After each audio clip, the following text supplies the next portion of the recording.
आप देख रहे हैं आज तक और इस समय सीधे सारनाथ की तस्वीरें आप देख रहे हैं, जहां पर प्रधानमंत्री नरेंद्र मोदी इस समय अपने आखिरी पड़ाव पर, जो कि देव दीपावली पर वाराणसी में उनके आने के आखिरी पड़ाव पर वो इस जगह पर इस समय पहुंचे हैं। उत्तर प्रदेश के मुख्यमंत्री योगी आदित्यनाथ जो हर जगह पर उनके साथ रहे हैं, यहां पर भी उनके बिल्कुल साथ साथ नजर आ रहे हैं। सारनाथ वो जगह जहां पर गौतम बुद्ध के पहले उपदेश से जुड़ती है मान्यताएं, और इसीलिए यहाँ का महत्व इतना ज्यादा बौद्ध धर्म के अनुयायियों के लिए रहता है। जिस तरह से इसे संवारा गया है, सजाया गया है, वो तस्वीरें आप इस समय देख सकते हो। चूंकि प्रकाश पर्व के तौर पर ही हम आज देख रहे हैं, आज देव दीपावली हम देख रहे हैं, तो इसीलिए यहाँ पर भी प्रकाश के खेल का एक अद्भुत शो आप देख सकते हैं। प्रधानमंत्री का यह अंतिम पड़ाव है वाराणसी में। आज लगभग 7 घंटे से अधिक का समय उन्होंने यहां पर बिताया है, जिसकी शुरुआत उन्होंने एक 6 लेन के उद्घाटन के साथ की, विकास कार्यों के साथ की, और उसके बाद आगे आध्यात्म की यात्रा पर ये ले निकले। भगवान बुद्ध पर लाइट एंड साउंड शो यहां सारनाथ पर पेश किया जाएगा। सारनाथ में भगवान बुद्ध की संपूर्ण जीवनी के दर्शन हो जाएंगे, कुछ उसी तरीके से जिस तरीके से वाराणसी के घाटों पर शिवजी की आराधना में यहां पर लोग लीन हुए थे और लेजर शो के जरिए वो सारी चीजें यहां पर प्रतिबिंबित की गई थी। उसी तरीके से सारनाथ में साउंड एंड लाइट शो होने वाला है, जिसे देखने के लिए प्रधानमंत्री नरेंद्र मोदी उत्तर प्रदेश के मुख्यमंत्री योगी आदित्यनाथ के साथ बैठे हैं। और ये शो शुरू जो हो गया है, इसके जरिए भगवान बुद्ध के जीवन का चित्रण होगा। ये तस्वीरें हम आपको दिखाते हैं कि किस तरीके से वहां पर ये लाइट एंड साउंड शो शुरू किया गया है, जो इतिहास में कई नामों से जाना गया। सबसे पहले काशी, फिर बनारस और अब वाराणसी।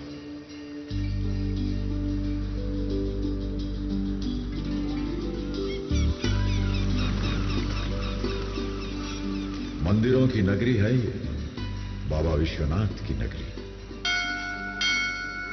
हर शाम शहर के अनगिनत घाटों पर भगवान को अर्पित संध्या आरती के असंख्य दिए जगमगा उठते हैं।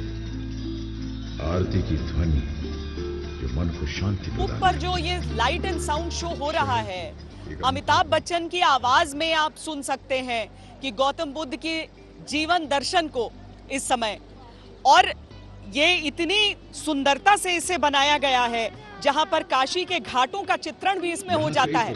आप देखिए तो काशी के घाटों में भी किस तरीके से सूर्य को अर्घ्य दे रहे हैं लोग, गंगा जल का आचमन कर रहे हैं, वो सारी चीजें यहां पर इस समय इस धार्मिक स्तूप पर आप देख सकते हैं।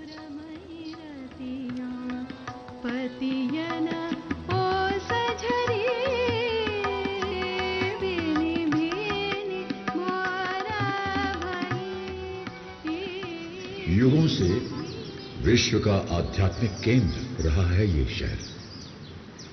1916 में स्थापित बनारस हिंदू विश्वविद्यालय एशिया के सबसे बड़े विश्वविद्यालय के रूप में प्रसिद्ध है। वर्षों से जलती चिता की आग, मणिकर्णिका घाट। मान्यता है यहां पार्थिव शरीर का दाह संस्कार करने से मोक्ष की प्राप्ति होती है। मसाने में होई दिगंबर तेरे, मसाने में होई। महादेव तो रोज यहां होली खेलते हैं, रोज होली का दहन होता है।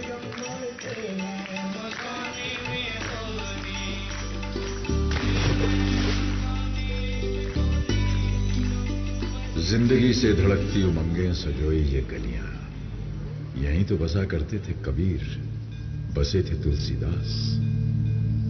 मनुष्य के हाथों ने बनाई ये अभूतपूर्व नगरी, और वो ही शांति की तलाश में गंगा में डुबकी लगा तन और मन की शुद्धि पाने, आध्यात्म की जिज्ञासा लिए यहां खींचा चला आता है।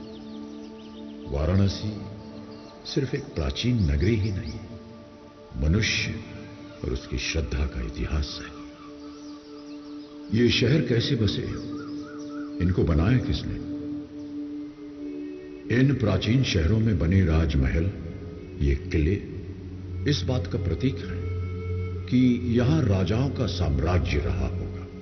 उन्होंने इन शहरों का, राज्यों का निर्माण किया होगा।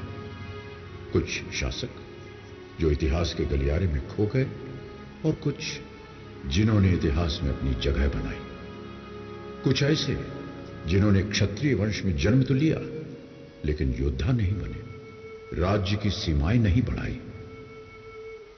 आज आपको सुनाते हैं एक ऐसे राजकुमार की कहानी जो जन्मा तो राजघराने में, लेकिन सुख सुविधा और राजसी जीवन को त्याग आम मनुष्य के जीवन को सुधारने एक आध्यात्मिक पथ पर निकल पड़ा।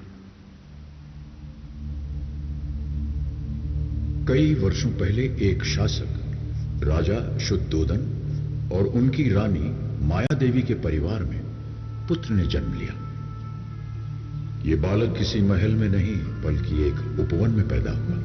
लुंबिनी उपवन में एक राजकुमार ने जन्म लिया। उसके चेहरे पर पड़ रही सूरज की रोशनी उसे एक अलौकिक चमक दे रही थी। शायद ये कोई संकेत था। ग्रहों की स्थिति समझकर यह धारणा भी बनी कि यह बालक या तो एक महान राजा बनेगा या फिर एक आध्यात्मिक गुरु। बालक का नाम सिद्धार्थ रखा गया। राजा शुद्धोदन चाहते थे कि राजकुमार समय आने पर वंश को आगे बढ़ाए और एक महान राजा बने। वो सिद्धार्थ की तकदीर बनाने में लग गए, या उनका ऐसा भ्रम था। समय बीता और सिद्धार्थ 29 साल के हो गए। क्षत्रिय वंश के एक लंबे चौड़े खूबसूरत राजकुमार। वो राजकुमार जिन्होंने अपने जीवन के 29 वर्ष महल की चारदीवारी में हर संभव सुख साधन के साथ व्यतीत किए, बाहर की दुनिया से पूरी तरह अनजान। एक दिन महल के प्राचीर पर खड़े सिद्धार्थ ने नीचे देखा। उन्होंने वो देखा जो आज तक नहीं देखा था, जो शायद उनकी कल्पना से भी परे था। उनके मन में सवाल उठे, वहां क्या है? किस तरह के लोग वहां रहते हैं? धार्मिक किस स्तूप जिस तरह की तरीके से, चीजें? जिसके पीछे काली रात के बीच में से आपको रोशनी की एक रेखा दिखती है, और उसके बीच में काशी को जिस तरीके से चित्रित किया गया, और बाद में भगवान बुद्ध की जिस तरह कहानी सुनाई जा रही है, संपूर्ण जीवन दर्शन उनका इन तस्वीरों में आप देख सकते हैं। प्रधानमंत्री नरेंद्र मोदी वाराणसी में जैसे ही पहुंचे, उसके बाद से उनका हर एक कदम एक संकेत भी था। उनके हर एक कदम में एक संकेत था, एक संदेश था। अब उस संदेश को, उस संकेत को कोई कैसे पढ़े, वो अपने अपने ऊपर है। लेकिन अभी तक जो सारनाथ उनका अंतिम पड़ाव है, जिसके बाद वो यहां से रवाना हो जाएंगे, वहां पर पूरी तल्लीनता से वो इस समय भगवान बुद्ध की जो कहानी इस साउंड एंड लाइट शो के जरिए दिखाई जा रही है, उसे देख रहे हैं। राजकुमार को एक बीमार आदमी दिखाई दिया। सिद्धार्थ विचलित हो गए और अपने मित्र से पूछा, ये आदमी ऐसा क्यों दिख रहा है? राजकुमार, यह आदमी स्वस्थ नहीं है, बीमार है। कुछ आगे बढ़े, उन्होंने एक बूढ़ा आदमी देखा। इस आदमी की ऐसी अवस्था क्यों? इसकी उम्र हो चली है राजकुमार, काफी उम्र हो गई है। आगे जाकर एक व्यक्ति का मृत शरीर देखा। ये व्यक्ति ऐसे क्यों पड़ा है? साथ बैठे लोग ये क्या कर रहे हैं? इस व्यक्ति का जीवन शेष हो गया राजकुमार। साथ बैठे लोग इसके परिवार के सदस्य हैं, शोकाकुल हैं, वेदना में हैं। जिन लोगों को मैं जानता हूं, जो मेरे परिवार के सदस्य हैं, महाराज, मेरे पिता, परिवार के अन्य लोग, वो मेरे दोस्त जिनके साथ मैं बड़ा हुआ हूं, क्या सभी के साथ यही होगा? सबके साथ? राजकुमार, बुढ़ापा तो सब पर आएगा। हम सभी कभी न कभी बीमार भी होंगे, और हम सभी को मृत्यु भी प्राप्त होगी। महल के अंदर की दुनिया उन सच्चाइयों से परे थी जिनसे सिद्धार्थ का आज सामना हुआ था। उनकी दुनिया आज टूटकर बिखर गई। वो शोक में डूब गए। वो उन सभी दृश्यों के जवाब चाहते थे जो उन्होंने महल के बाहर देखे थे। उन्हें इस बात का आभास हुआ कि अभी तो बहुत कुछ देखना है, समझना है, जानना है। उनके मन की आवाज उन्हें बार बार कचोट रही थी कि वो उन सच्चाइयों के महज गूंगे दर्शक बनकर नहीं रह सकते। उन्हें उस सच्चाई को खोजना था जिनमें जीवन के जवाब छिपे थे। उस दिन के बाद सिद्धार्थ चुपचाप कई बार महल की सीमा के बाहर निकले, सच्चाई की तलाश में। उन्हें जवाब चाहिए थे। अपनी ऐसी ही एक यात्रा के दौरान सिद्धार्थ ने एक साधक को देखा जो गहरे ध्यान में लीन थे। उसकी आंखें धीरे से खुली और सिद्धार्थ की आंखों से मिली। उनके विचार जुड़े। सिद्धार्थ को उसी क्षण एहसास हुआ कि जो उत्तर वो बाहर खोज रहे थे वो तो उनके भीतर ही थे, उनके स्वयं के अंदर। उनका निश्चय आकार लेने लगा। अगर आसपास के लोगों को उनके दुख दर्द समझाने में मदद करनी है तो उन्हें स्वयं इस पहलू को समझना। भगवान बुद्ध का ये जो जीवन परिचय आप सुन रहे हैं, उसमें उनके जीवन को बहुत सरल तरीके से सबके सामने रखा जा रहा है कि किस तरीके से गौतम बुद्ध भगवान हुए। और ये पूरी जो उनकी जीवन की यात्रा रही कि किस तरीके से एक राजकुमार ने आगे बढ़कर उस व्यथा को समझा, उस दर्द को समझा जो एक आम इंसान महसूस कर सकता है। उसे महसूस करते हुए जब उन्हें उस परम ज्ञान की प्राप्ति हुई और आज गौतम बुद्ध के दिए हुए जो संस्कार हैं, उनके दिए हुए जो मंत्र हैं, उस रास्ते पर लोग चलते हैं। अहिंसा परमो धर्म का वो गौतम बुद्ध की सीख, जिसके जरिए सम्राट अशोक, जिन्होंने इस स्तूप का निर्माण भी करवाया, किस तरीके से चंड अशोक को अशोक महान माना गया था, इसी में वो कहानी भी जुड़ जाती है। वो गहरे ध्यान में लीन होते गए। एक आश्रम में 5 भिक्षुओं के एक दल ने उन्हें ध्यान की इस अवस्था में देखा। उन्हें लगा कि ये व्यक्ति बुद्ध बनेंगे और यदि इस प्रक्रिया में वो उनके साथ रहे, उनसे जुड़े रहे, तो उन्हें भी विवेक और ज्ञान की प्राप्ति होगी। ये कौन है? चेहरे पर इतनी शांति, अपने चारों तरफ की ध्वनि से अनजान, अपनी तपस्या में लीन। इनका अनुसरण करना चाहिए। इनके साथ रहें तो हमें भी ज्ञान की प्राप्ति होगी। वो सिद्धार्थ के पहले अनुयायी बने। कौंडिन्य, महानमन, वप, भद्दिदय और अश्वजीत, इन्होंने सिद्धार्थ का अनुसरण किया, उनकी सेवा की और ज्ञान प्राप्त किया। सिद्धार्थ की साधना चलती रही, लेकिन लगभग 6 वर्ष के बाद भी उन्हें अपने प्रश्नों का जवाब नहीं मिला। उनको एहसास हुआ कि मंजिल बहुत दूर है और समय एकमात्र जीवन काल है। वो चाहते थे कि उनके आसपास के लोग जन्म, मृत्यु और उसके बीच के काल को समझें, जीवन के सार को समझें। उनके लिए जीवन का सार एक दिए के समान था। अगर हम एक दिया जलाते हैं तो कुछ समय पश्चात वो बुझ जाता है, पर अगर हम एक दिए से अनेकों दिए जलाएं तो चारों ओर इतना प्रकाश फैल जाएगा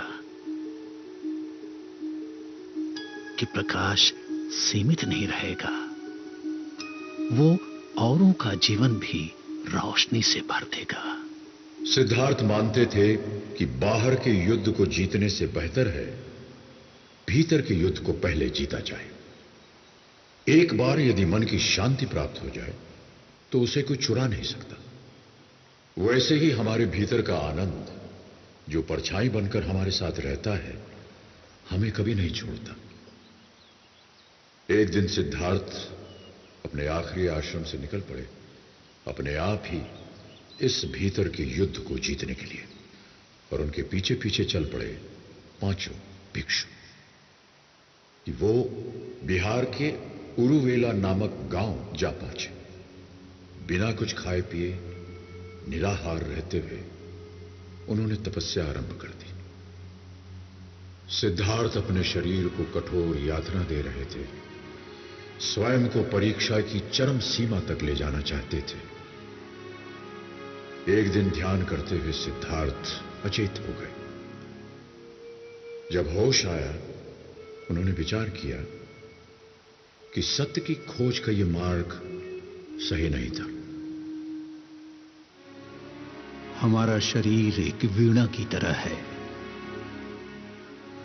यदि वीणा के तार ढीले छोड़ दिए जाएं, तो कोई स्वर नहीं निकलेगा, और यदि वीणा की तारों को कसते कसते ऐंठ दिया जाए तो टूट जाएंगे तार। ये सब विचार करते करते वे पास के ही गांव में एक गृहस्थ के द्वार पर पहुंचे। वहां पहुंचकर क्षीण कंठ से उन्होंने पुकार लगाई, भिक्षाम देहि। सिद्धार्थ का ये रूप देखकर पांचों अनुयायियों को लगा उनके साथ। अब देखिए, प्रधानमंत्री नरेंद्र मोदी जिस जिस जगह पर भी गए हैं, कोई बड़ा संकेत वहां से देकर निकले। अब इसकी शुरुआत में आप ध्यान दीजिए कि यह कहा गया कि आज एक ऐसे राजकुमार की कहानी सुनाते हैं जिसने अपने राज्य के विस्तार के बारे में कभी नहीं सोचा दूसरी चीजों के बारे में, मानवता के बारे में। अब चीन में सबसे ज्यादा जो बौद्ध के अनुयायी हैं, आप ये देखिए, और उसके जरिए क्या ये एक चीन पर भी एक बहुत बड़ा कटाक्ष हो जाता है? एक ऐसा देश जो कहता है कि हम हैं तो अहिंसावादी, लेकिन सिर्फ विस्तार की सोच रखता है। बहरहाल, प्रधानमंत्री नरेंद्र मोदी आज जिस भी इलाके में गए हैं, वहां पर कोई ना कोई संकेत उन्होंने अपनी बातों से दिया है। आज दोपहर से, जब से वाराणसी वो पहुंचे हैं, जब से उस 6 लेन का उन्होंने उद्घाटन किया है और उसके बाद बाबा विश्वनाथ के दर्शन किए हैं, हर जगह पर कोई ना कोई अलग संदेश। लेकिन इन सारी चीजों के बीच आप अभी भी देखिए देव दीपावली की अद्भुत छटा जो मेरे चारों तरफ आपको इस समय नजर आ रही है। यहाँ के लोग भी यही कहते हैं कि देव दीपावली हर साल मनती थी, हर साल कोई अलौकिक छटा यहाँ पर होती थी, लेकिन इस बार वो बात ही निराली है।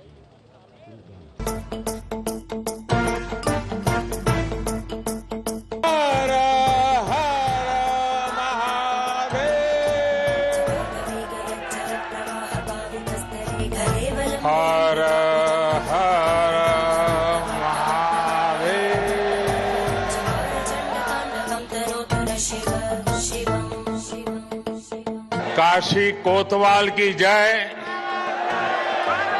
माता अन्नपूर्णा की जय, मां गंगा की जय।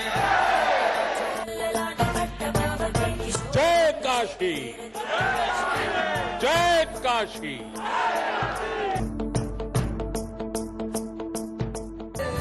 काशी कोतवाल की जय,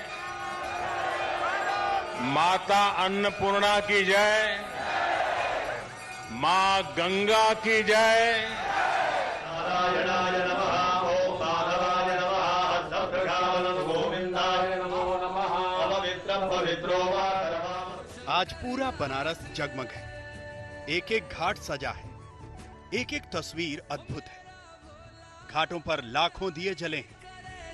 इस बार की देव दीपावली बेहद खास है। खुद प्रधानमंत्री नरेंद्र मोदी दिया जलाने काशी आए हैं। दीप दीपावली का शुभारंभ माननीय प्रधानमंत्री श्री नरेंद्र मोदी द्वारा ये दीप जलाकर। बनारस की देव दीपावली की बड़ी मान्यता है। कार्तिक पूर्णिमा पर दूर दूर से लोग इसे देखने आते हैं।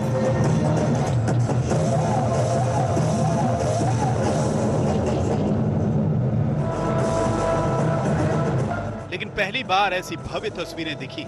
पहली बार कोई प्रधानमंत्री देव दीपावली पर बनारस आया है।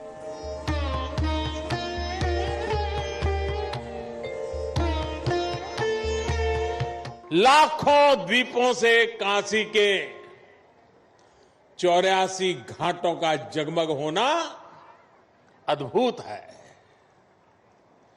गंगा की लहरों में ये प्रकाश इस आभा को और भी अलौकिक बना रहा है। और साक्षी कौन है देखिए ना,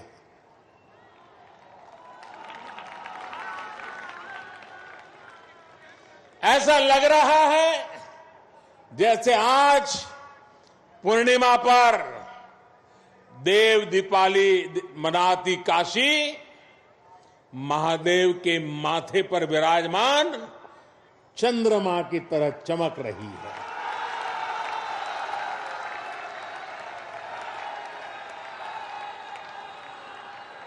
काशी की महिमा ही ऐसी है। दीपावली पर अयोध्या सजी है, देव दीपावली पर काशी सजी है। प्रधानमंत्री की काशी अब कितनी बदल गई है, अलकनंदा क्रूज पर सवार होकर खुद प्रधानमंत्री ने इसे देखा। जिस अलकनंदा क्रूज से पीएम मोदी बनारस के घाटों पर घूमे, गंगा किनारे बदलते बनारस को देखा, वो क्रूज 2 साल पहले ही चलाया गया है। इसी तरह के नए नए प्रोजेक्ट से बनारस की तस्वीर बदल गई है। काशी आज जिस तरह से विकास पथ पर अग्रसर है, उससे पूरी दुनिया का पर्यटक आज इस क्षेत्र की ओर देख रहा है।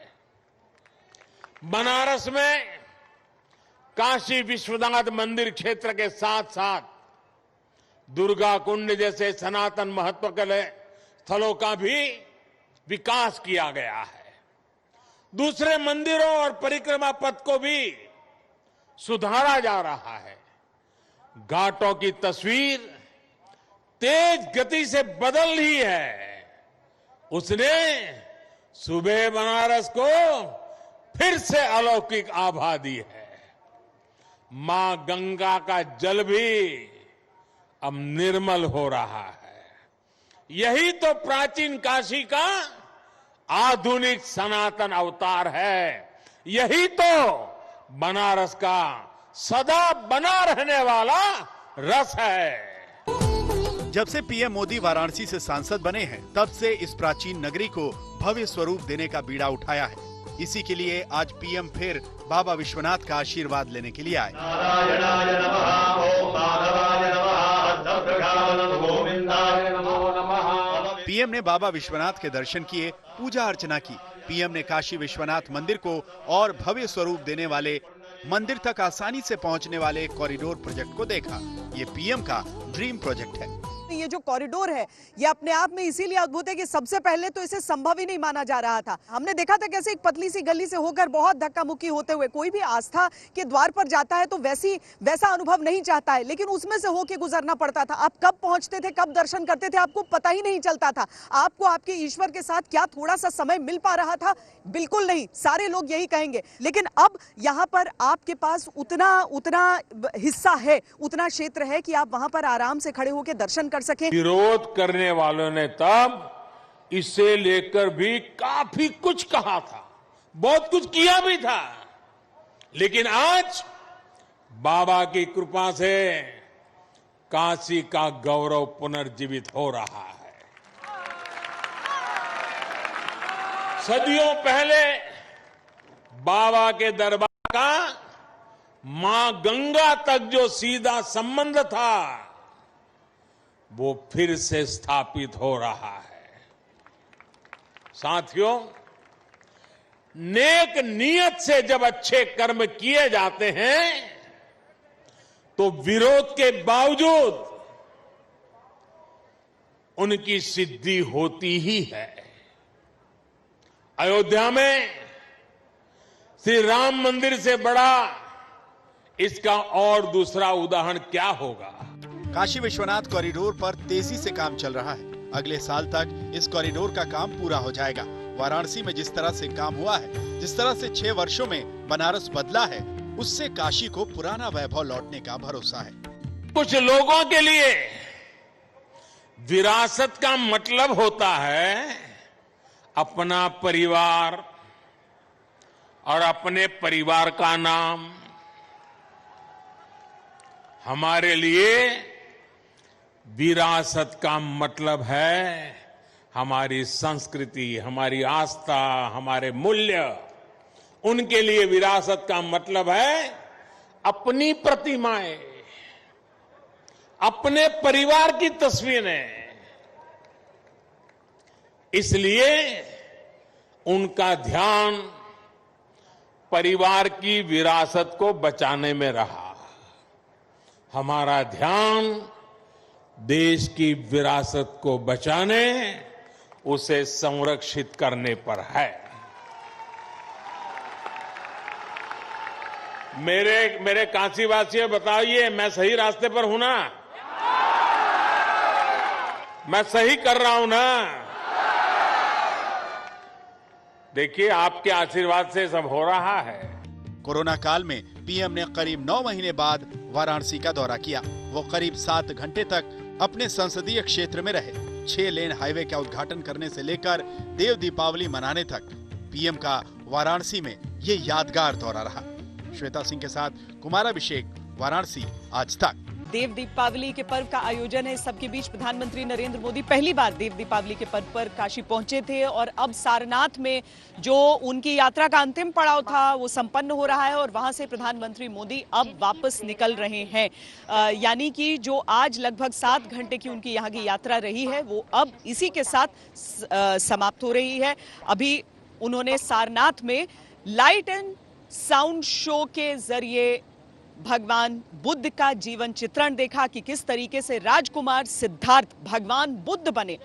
अब वहां पर इस दर्शन के साथ, वहां पर इन तस्वीरों को देखने के साथ प्रधानमंत्री मोदी वहां से निकल रहे हैं। साथ में उत्तर प्रदेश के मुख्यमंत्री योगी आदित्यनाथ भी आज 2 बार संबोधन प्रधानमंत्री नरेंद्र मोदी ने किया है। यहां पर काशी की जनता से उन्होंने संवाद स्थापित किया है और उसके जरिए बहुत सारी ऐसी बातें हैं जो उन्होंने समूचे देश में देने की कोशिश की है। आज यहां से प्रधानमंत्री नरेंद्र मोदी के निकलने की ये तस्वीरें, जो कि आज इतना वृहद, इतनी विस्तृत तस्वीरें दिन भर की निकल कर आई, चाहे वो 6 लेन का उद्घाटन हो, जहां पर से सबसे लंबा संबोधन और सीधे तौर पर किसानों से बातचीत करने का उनका जो प्रयास था वहां से निकला था। आज जब वो मंच पर आए थे, उसके साथ ही उन्होंने बहुत सारे अपने ऐसे कदम का बखान किया जिसमें किसानों के हित में देश ने काम किया, देश की सरकार ने काम किया है। और इसके जरिए उन्होंने कोशिश की ये बताने की किसानों को, क्योंकि किसान अभी भी नाराज हैं और दिल्ली के 3 बॉर्डर्स पर वो इस समय मौजूद हैं, लेकिन उनको एक तरीके से ये समझाने का प्रयास था कि उन्हें गलत समझाया जा रहा है। दरअसल जो नीतियां हैं वो उनके हित में। आज प्रधानमंत्री ने क्या क्या कहा है, पहले वो सुना देते हैं। सालों तक एमएसपी को लेकर छल किया गया। योजनाओं के नाम पर छल,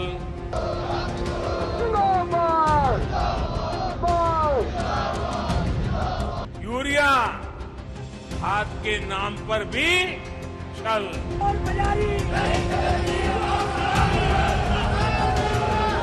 जो अभी हुआ ही नहीं है, जो कभी होगा ही नहीं, उसको लेकर समाज में भ्रम फैलाया जाता है।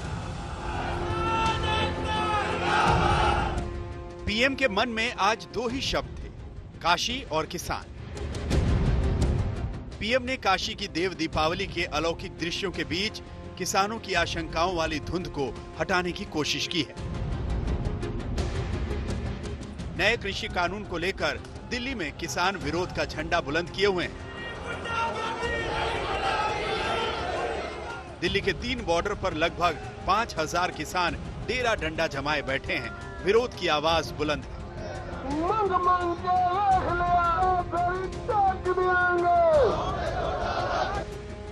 इस विरोध के बीच वाराणसी में पीएम ने किसानों को खास तौर पर याद किया और बिना नाम लिए विपक्ष पर किसानों को भड़काने के आरोप लगाए। पीएम ने इसे किसानों के साथ छल बताया, अन्नदाताओं में भ्रम फैलाने की साजिश बताई।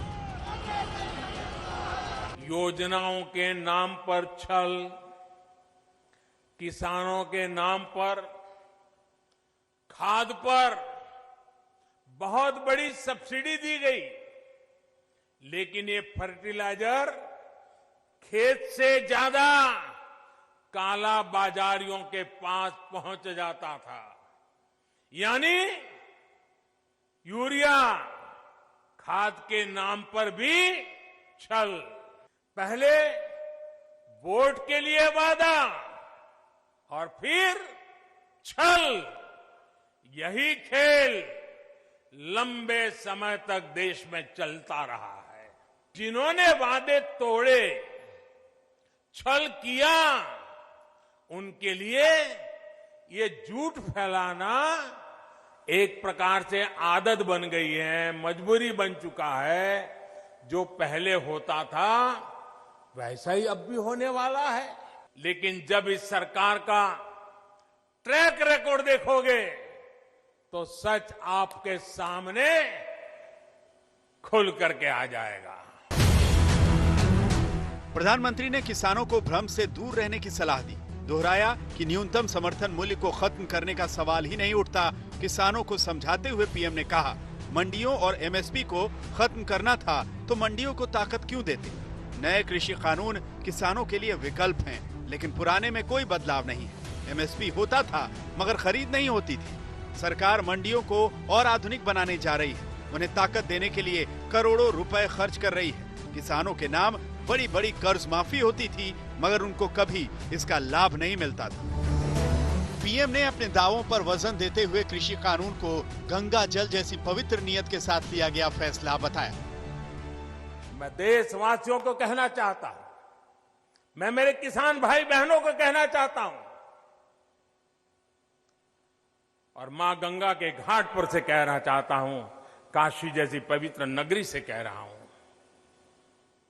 अब छल से नहीं, गंगा जल जैसी पवित्र नीयत के साथ काम किया जा रहा है। प्रधानमंत्री किसानों को किसी भ्रम में ना पड़ने के संदेश दे रहे थे। वहीं दिल्ली में सरकार पूरी तरह एक्टिव भी थी। कृषि मंत्री नरेंद्र सिंह तोमर 12 घंटे के अंदर दूसरी बार गृह मंत्री अमित शाह से मिले। कल रात को जेपी नड्डा के घर गृह मंत्री अमित शाह, रक्षा मंत्री राजनाथ सिंह और नरेंद्र सिंह तोमर की बैठक हुई थी। माना जा रहा है कि सरकार किसानों से बात करने वाली है। कृषि मंत्री ने संदेश दिया है कि किसान आंदोलन छोड़े और बातचीत का माहौल बनाएं। किसानों से, किसान यूनियन से उनकी समस्याओं को लेकर लगातार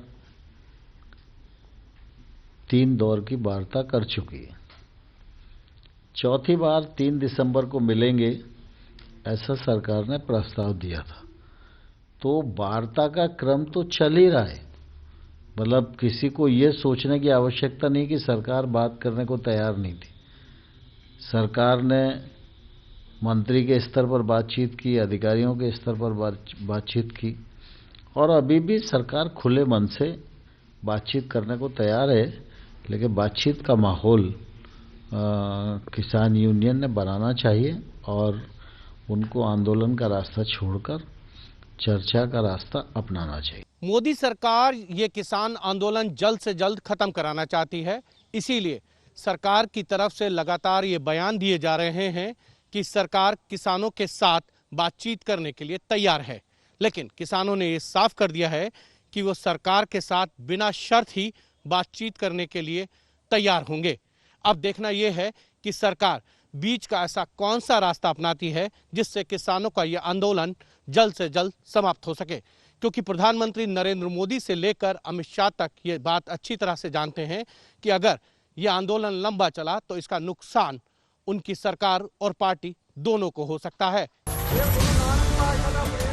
किसानों ने अपने मंच पर किसी राजनीतिक दल को जगह नहीं दी, पर विपक्ष पूरी ताकत से किसानों के साथ खुद को खड़ा किए हुए है। कांग्रेस समेत तमाम विपक्षी दलों ने सरकार को घेरा है। राहुल गांधी ने कांग्रेस के कार्यकर्ताओं को किसानों की शक्ति और ढाल बनने को कहा है। देशभक्ति, देश की शक्ति की रक्षा होती है। देश की शक्ति किसान है। हम सबको मिलकर हिंदुस्तान की शक्ति के साथ खड़ा होना पड़ेगा, किसान के साथ खड़ा होना पड़ेगा। जहां भी ये किसान भाई हैं, वहां जनता को, कांग्रेस कार्यकर्ताओं को निकलकर इनकी मदद करनी चाहिए, इनको भोजन देना चाहिए और इनके साथ खड़ा होना चाहिए।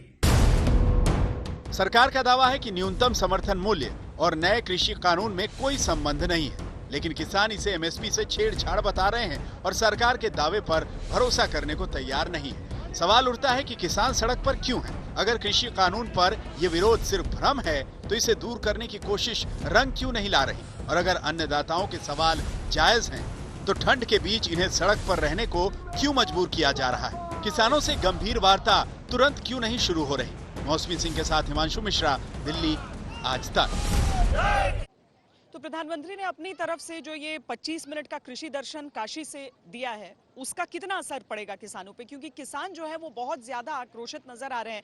दिल्ली में बुराड़ी जाने के लिए उन्हें कहा गया था, लेकिन उन्होंने नकार दिया, कहकर कि एक ओपन जेल की तरह है और जो लोग वहां गए भी थे वहां से लौटने लगे। लेकिन इस सब के बीच मुश्किलों में फंसी है दिल्ली। जैसे 3 जगहों पर जहां से जो एंट्री पॉइंट है शहर के, वहां पर ये किसान है और वो कह रहे हैं कि अगर सरकार ने बातें नहीं मानी तो वो दिल्ली को पूरी तरीके से बंद कर देंगे हर ओर से।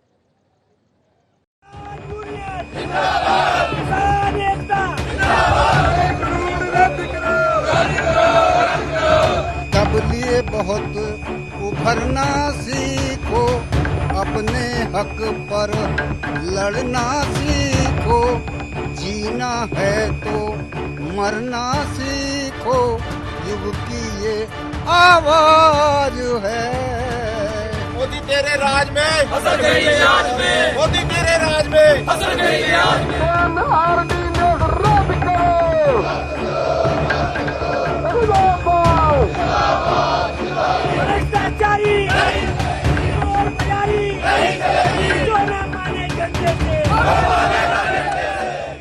कटीले तार, बोल्डर्स और बैरिकेडिंग के उस पार देश के अन्नदाता भीषण ठंड के बीच धरने पर डटे हैं। सड़क पर ही डेरा डंडा, सड़क पर ही भोजन, सड़क पर ही सोना उठना, सड़क पर ही विरोध प्रदर्शन। काले कानून रद्द करो, रद्द करो, रद्द करो, काले कानून रद्द करो। सरकार ने शर्तों के साथ दिल्ली का दरवाजा खोला, बुराड़ी मैदान में किसानों के विरोध प्रदर्शन की इजाजत दी, लेकिन किसान जंतर मंतर जाने की जिद पर अड़े हैं।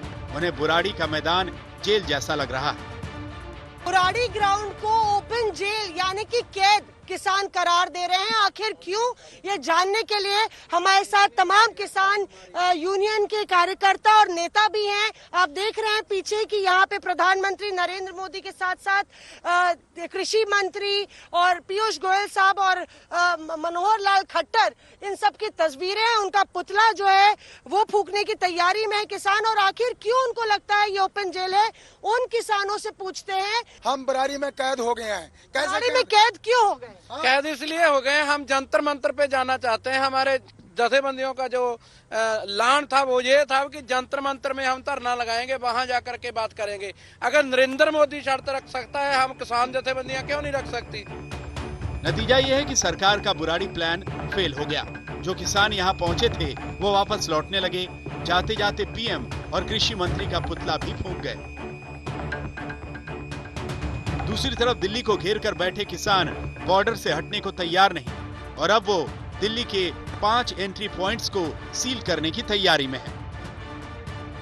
राजधानी दिल्ली को वैसे तो पड़ोसी राज्यों से जोड़ने वाली कई सड़कें हैं, लेकिन ये 5 एंट्री पॉइंट्स सबसे खास हैं।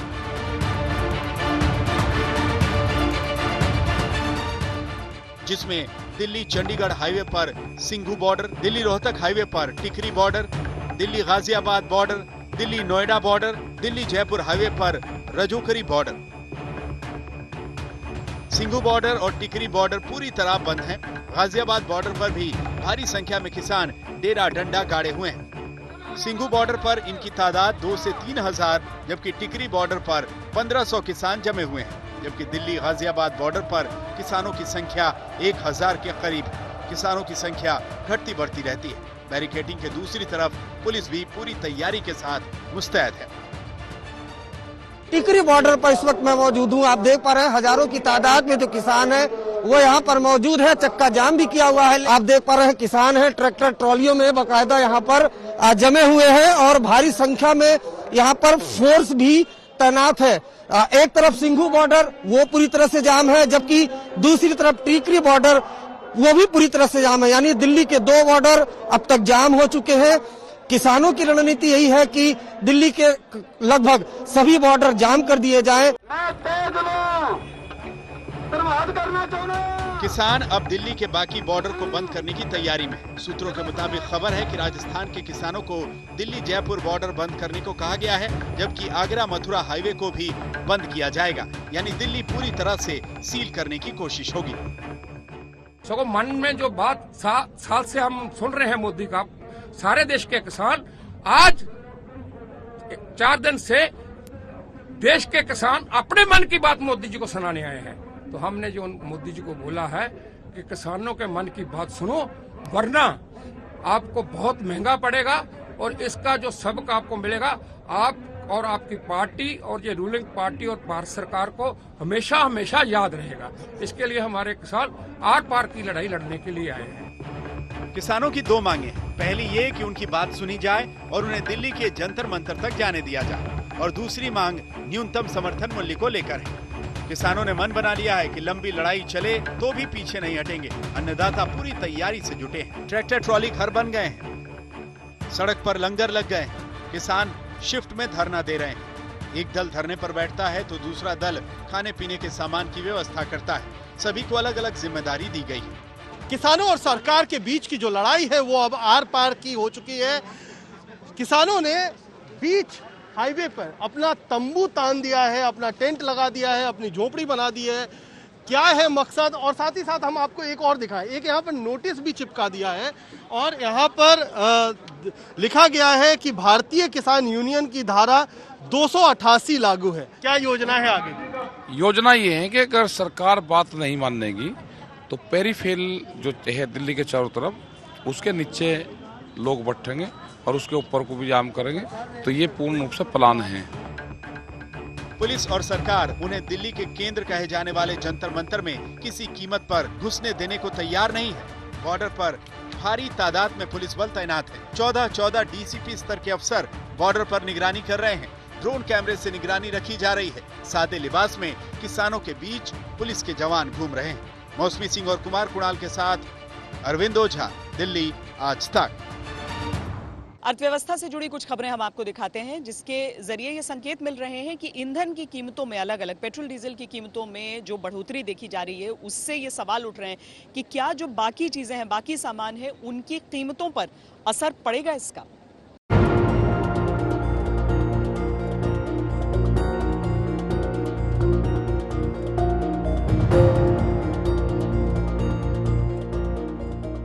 पेट्रोल डीजल की कीमतों में हो रहे इस उछाल ने महंगाई दर को भड़काने की आशंका बढ़ा दी है। तमाम रिपोर्ट्स में पहले ही अनुमान जताया जा चुका है कि महंगाई बढ़ने की वजह से आरबीआई ब्याज दरों में कमी का विकल्प नहीं आजमाएगा। The monetary policy guidance in October emphasized the need to see through temporary inflation pressures and also maintain the accommodative stance at least during the current financial year and into the next financial year.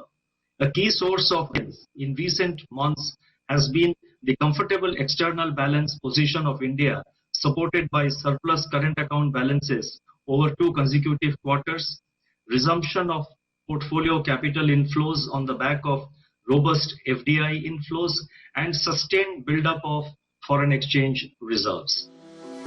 लेकिन तेजी का असर केवल कच्चे तेल तक सीमित नहीं है।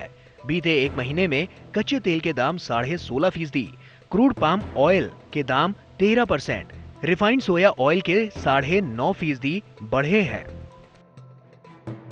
महंगाई का असर अब दूसरे सामानों तक भी पहुंचने लगा है। फेस्टिव सीजन में जहां जमकर डिस्काउंट के साथ सामान बेचे गए थे, वहीं अब ज्यादातर कमोडिटीज के महंगे होने से कई जरूरी सामान महंगे हो सकते हैं। इनमें शामिल है washing machine, refrigerator, TV, AC. अनुमान लगाया जा रहा है कि इनकी कीमतों में 3 से 5% तक इजाफा हो सकता है। दरअसल इन्हें बनाने में इस्तेमाल होने वाला कच्चा माल लगातार महंगा होने से हालात बिगड़ गए हैं। अगर बीते एक महीने में कमोडिटीज की कीमतों में आए इजाफे को देखें तो बीते एक महीने में जिंक 7%, तांबा 6.1%, शीशा 12%, एल्यूमिनियम 7.5% और चीन का हॉट रोल्ड स्टील 4.8% महंगा हुआ है।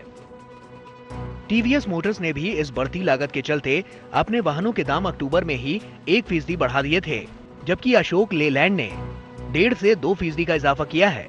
इसके साथ ही सीमेंट के दाम में भी प्रति बैग 5 से 15 रुपए तक महंगे हुए हैं।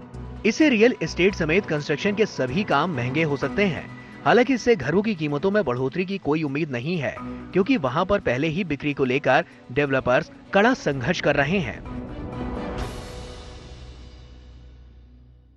कोविड-19 लॉकडाउन के बाद कंस्ट्रक्शन के तकरीबन सभी रॉ मटेरियल्स की प्राइसेस में उछाल आया है, जिसमें कि स्टील, सीमेंट, सैंड और एग्रीगेट जैसे मेजर कंपोनेंट्स भी इंक्लूडेड हैं। इनमें से कुछ मटेरियल्स की प्राइसेस 40% तक भी इंक्रीज हुई हैं। कंस्ट्रक्शन की बढ़ती हुई कॉस्ट की वजह से रियल एस्टेट की प्राइसेस में भी जंप नजर आ रहा है। लेकिन महंगाई ने रियल एस्टेट को केवल कंस्ट्रक्शन के मामले में ही परेशान नहीं किया। इसने WFH के बाद लोगों को अपने घरों को लौट जाने से खाली हुए मकानों का मेंटेनेंस भी बढ़ा दिया है। इसका असर किरायों पर भी बढ़ना तय है। मेट्रोपॉलिटन सिटीज के अंदर किराए के मकान बहुत सारे खाली हुए हैं, जिसका डिमांड कम है और सप्लाई ज्यादा है। तो ऐसे समय में रेंटल आपको बहुत रिजनेबल देखने को मिल रहे हैं। लेकिन जैसे जैसे वैक्सीनेशन आएगी और वापस वर्क फ्रॉम होम का कल्चर खत्म होगा, क्योंकि घर पे रहते रहते लोगों को अब बहुत सारी दिक्कतें परेशानी भी आ रही है, या कंपनी जो वर्क फ्रॉम होम करा रही है उनको बहुत सारे टेक्निकल इश्यूज भी आ रहे हैं। तो ऑफिस में बैठ के काम करने का जो डिमांड है वो वापस आती नजर आ रही है। वैसे भी रियल एस्टेट के जो हालात हैं, उनमें महाराष्ट्र और कर्नाटक ने स्टैंप ड्यूटी घटाकर जो बिक्री बढ़ाई है, वो सभी राज्यों के लिए मिसाल है। केंद्र सरकार लगातार राज्यों से स्टैंप ड्यूटी घटाने की गुजारिश कर रही है। डेवलपर्स भी कह रहे हैं कि मौजूदा हालात में बिक्री बढ़ाने के लिए ये राहत बेहद जरूरी है। महाराष्ट्र और अन्य प्रदेशों में स्टैंप ड्यूटी की कॉस्ट को घटा दिया गया है, वो NCR रीजन और यूपी में भी खासकर कर दिया जाए, जिससे इस मोमेंटम में और तेजी आएगी और बहुत सारे डेवलपर्स सेल्स को क्लोज कर पाएंगे और लोगों को अपना घर मिल पाएगा। रियल एस्टेट इंडस्ट्री जिन हालातों से गुजर रही है, उस टाइम पर बड़ा ही अनिवार्य बनता है स्टैंप ड्यूटी में रिडक्शन होना। महाराष्ट्र और कर्नाटक सरकार ने 2% कटौती करके बाकी राज्यों के लिए एक मिसाल दी है। इससे वहां के डेवलपर्स का कहना है कि उनकी सेल्स में 40% जंप आया है लास्ट ईयर के मुकाबले। अब देखना यही है कि पेट्रोल, डीजल से लेकर गाड़ी, घर और गैजेट्स तक की इस महंगाई को रोकने के लिए सरकार क्या कदम उठाती है। धीमी अर्थव्यवस्था में महंगाई का ये चाबुक आम आदमी के लिए सहन करना मुश्किल काम है। ऐसे में चीन से घटी सप्लाई के असर से जो महंगाई बढ़ी है, उसके लिए उम्मीद है कि जल्द ही कोई वैकल्पिक इंतजाम करके आम आदमी को इस संकट से निजात दिलाई जाएगी। आदित्य केराना, आज तक। कोरोना के समय में अधिकतर हमने देखा है कि किस तरीके से व्यवसाय चौपट हुए हैं, लेकिन जो स्टार्टअप सेक्टर है उसकी बेहतरी हुई है। वो कैसे हुई है कि कोरोना से जुड़े उत्पाद उन्होंने बाजार में उतारे और इस वजह से यह तस्वीर देखने के लिए मिली।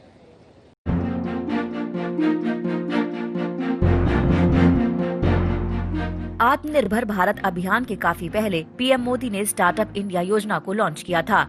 लोगों को खुद का कारोबार शुरू करने के लिए इस स्कीम ने काफी प्रोत्साहित किया और नौकरी तलाशने वाले इसके सहारे नौकरी देने वाले बनने लगे। कोरोना काल में तो कई नए स्टार्टअप शुरू हुए और कोरोना से जुड़े अनूठे प्रोडक्ट्स बनाकर उन्होंने कंपनियों को नई मंजिलों तक पहुंचा दिया। इसका असर ये हुआ कि अब रिकवरी के दौर में इन स्टार्टअप्स में जॉब के मौके बड़े पैमाने पर मिल रहे हैं। बीते 1 महीने में ऑफिस जॉब और मैनेजमेंट वाली नौकरियों, जिन्हें व्हाइट कॉलर जॉब कहा जाता है, उनकी हायरिंग में तेजी से उछाल आया है। एक्सफिनो के सर्वे के मुताबिक जुलाई-अक्टूबर में इंटरनेट कंपनियों में भर्ती में खासी तेजी आई है। इस सर्वे में 80 स्टार्टअप्स को शामिल किया गया है, जिनमें पेटीएम, बायजूस, डिलीवरी, उड़ान, फोन पे, Unacademy, big basket, Zomato, Vedantu शामिल हैं। जाहिर है, जिस तरह से वर्क फ्रॉम होम का चलन कोरोना में तेजी से बढ़ा है, उससे इंटरनेट और होम डिलीवरी वाली कंपनियों को सबसे ज्यादा फायदा हुआ है और उन्होंने ही विस्तार भी किया है। हालांकि स्टार्टअप कंपनियों का मानना है कि कोरोना से जुड़े प्रोडक्ट्स बनाने की वजह से भी उनका कारोबार बढ़ा है और हायरिंग में तेजी आई है। आज के दौर में जब कोरोना काल में भारतीय इकोनॉमी काफी मुश्किल से गुजर रही है, काफी बिजनेसेस ऐसे हैं जो काफी रिड्यूस्ड हो गए हैं टर्नओवर में, बट मैं मानता हूं कि कोरोना काल में अपॉर्चुनिटीज भी काफी आएंगी। डिजिटाइजेशन की तरफ देश बढ़ेगा और एक स्टार्टअप का ये फर्ज बनता है कि वो कुछ नई चीज़ों को देखे, समझे, नई परिस्थिति के हिसाब से टेक्नोलॉजीज और डेवलप करें।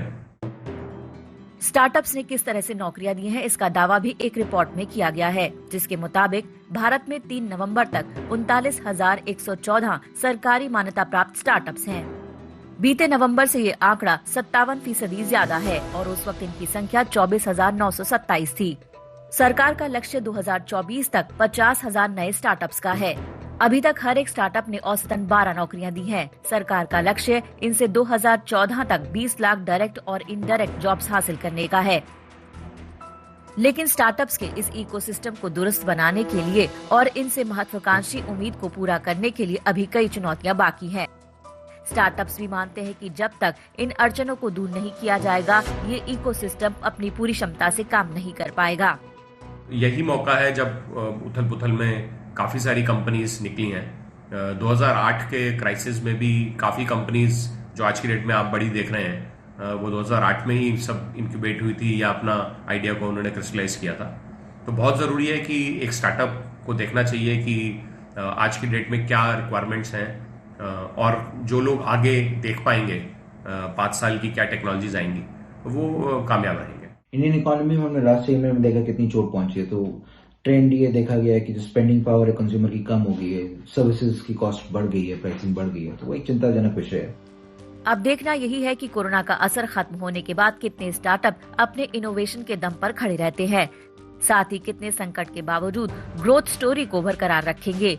लेकिन जब तक सरकार इनके विकास के लिए कोई ठोस स्कीम नहीं लेकर आएगी, तब तक इनका ग्लोबल लेवल पर स्थापित हो चुके स्टार्टअप से मुकाबला करना आसान नहीं होगा। ब्यूरो रिपोर्ट, आज तक। खबरदार में आज के लिए इतना ही। देश और दुनिया की बाकी खबरों के लिए आप देखते रहिए आज तक।